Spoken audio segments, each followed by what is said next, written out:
Hello mga boss, good day mga boss. Ako nga pala si Angelo, West Coast. What? Dito nga pala, magluluto nga pala tayo ng paborito na asawa natin. Napakatindi niyan.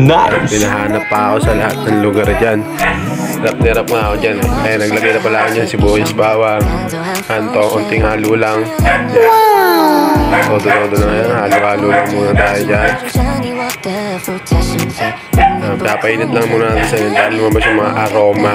Pinakamasarap na aroma dyan. Yan na, hinalo-halo muna.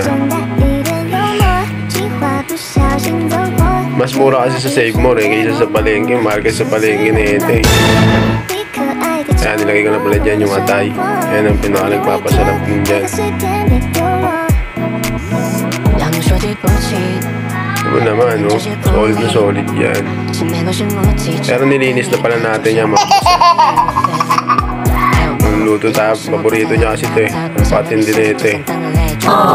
Ako ano na naman, diba niyang luto. Papaluto niyo sa akin. Chef tayo eh.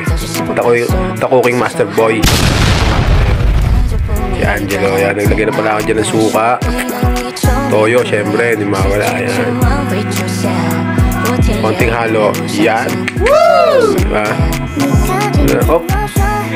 Sabaw na yun. Nagyan natin ng konting patubalani. Durug na. Tsaka ng ano. Pampalasa. Lalagyan rin natin yan ng pinakamatindi dyan. Yan. Buhangin. Lagyan natin ng buhangin. Konting halo lang muna. Yan. Halo-halo lang.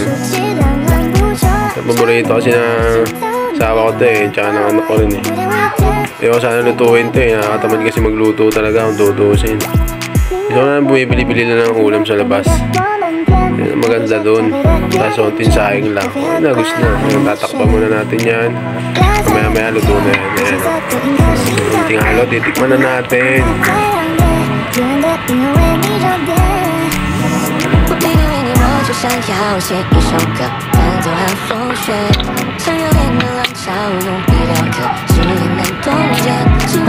Sarap.